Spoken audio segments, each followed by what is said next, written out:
Hey guys, it's Krista. This is my 39-week pregnancy update.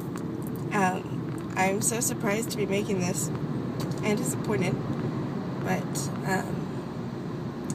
just leaving my appointment and I'm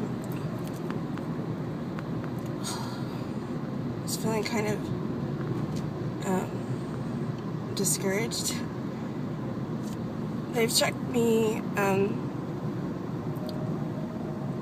They checked me at my 36-week appointment, and I was 50% effaced and 3 centimeters dilated.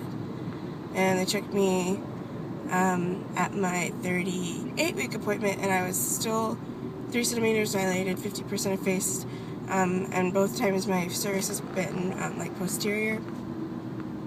At my 38 weeks appointment, she said that I felt like my cervix was like pointed farther back or even more posterior than at my, I guess, 36-week appointment. And then today at my 39-week appointment, my cervix was so posterior and so far back that she couldn't even check for dilation and effacement. Like, she said it would just be torturous. So I don't know what the deal is. I'm really frustrated.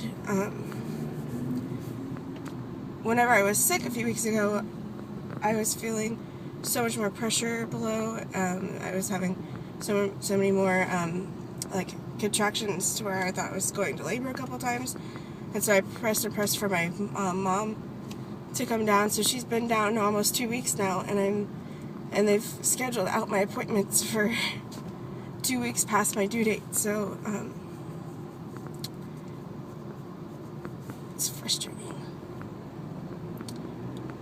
She has to leave by July 12th, and I'm not like showing any signs of going into labor, so it's very frustrating.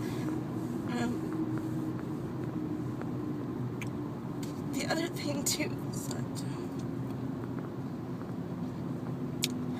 I really wanted my midwife Trish to be at the birth, and obviously I told you guys she changed jobs. So, my second option that I really wanted, the person I really wanted there, was Melanie, who's the owner of the birth center, who was at my birth with Ori also, and she's, like, going out of town, like, by the end of the week, and she's going to be gone for 2 weeks. So she's not going to be delivering any babies. My third option is the only other midwife that I've known since I was pregnant with Ori. She's really, really nice. Our personalities don't really mesh as well as I do with Trish, just because she has such an amazing bedside manner, and Melanie because I think she's older. But I still have known Catherine for a couple of years, so I was comfortable with her delivering, and she's like on call today, and like by the end of the week, her and the new midwife are going to be just switching off every other day, so it'll be a 50-50 chance of who I will get, you know, whether I get the midwife I want or not. I know Jamie's a really nice person. I'm sure, I mean, it will be great with her too. It's just, I was more comfortable being with someone I've already, like, established a friendship and relationship with, so a little stressed out about that. And then, just feeling kind of torn of what I should do, if I should do things to, you know, like encourage labor or come on. I have my midwife's okay to do that. She said, you know, if you're doing natural things and your body's ready, you're going to go into labor. If you're doing natural things and your body's not ready, you won't go into labor. So, you know, if your body's ready to go into labor, I'm fine with you doing that. Your body knows, basically. So, she, you know, told me I could go ahead and try evening primrose oil. She's okay with doing, you know, acupressure. You know, she gave me the Spinning Babies website to look up, and we would do some exercises to try and, you know, ripen my cervix and get things going. And today she offered to strip my membranes, and I didn't have like immediate peace about that. I'm like, well, I don't know. I hadn't really thought about doing something that invasive.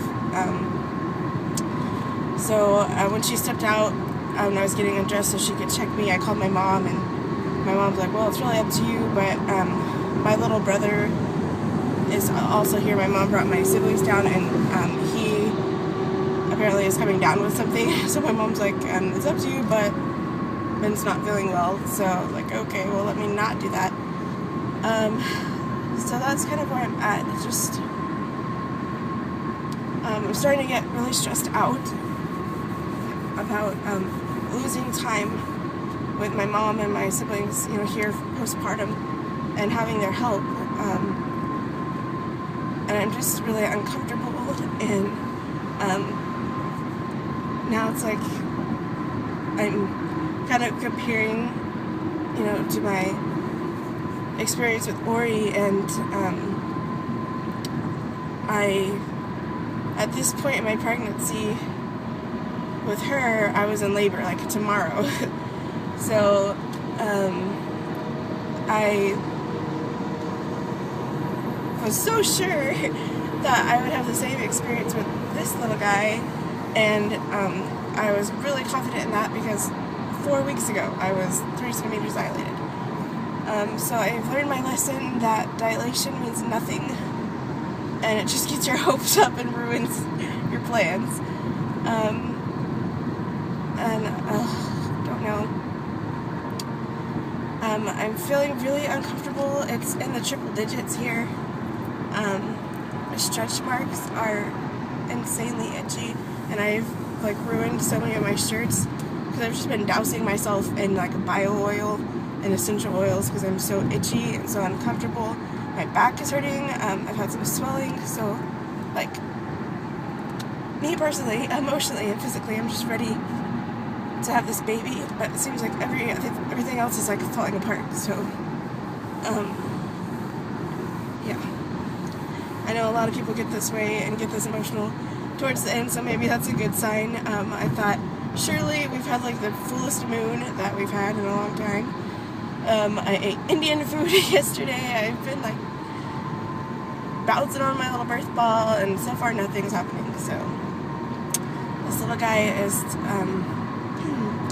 I guess just gonna come out when he's good and ready, but I hope he cooperates because I really, really, really, really, really want my mom's help for as long as possible after he's born, because that's the most important thing, like, helping out with Ori and just keeping up with things around the house. And people who have babies in the hospital get nurses and tons of people like bringing them food and looking after them. At the birth center, you go home 4 hours after having a baby, and I need that support from her after he's here, and that's the most important thing. So I would like to hurry up and have him so that I can have as much time with that help as possible. But it's a good growing experience, learning patience and trusting that he'll just come when it's time to come. In the meantime, if you guys think about me and send me some labor vibes or whatever, please do. So I'm really ready. And also I've been hoping that I would go to labor, into labor in the middle of the week so that my husband could take off a few days and have the weekend, and it would just work out great for everybody. So that being said, that is my 39-week update. Yeah, no baby yet, so I'll be surprised, but if I make it to a 40-week update. But at this point, anything can happen. So yeah, sorry, this is kind of like a downer pregnancy update video. I'm trying to stay positive. It's really hard. Just so ready to meet my baby, but I know the longer he stays inside, the stronger he gets, and people keep reminding me of that. So I'm just going to try and focus really hard on that and enjoy the last couple days with just Ori and my husband and my family. I'll take it easy. Yeah. So I will try and insert a clip or something of my belly because it's ridiculous and huge, but gotta document it. So I'll talk to you guys later. Bye.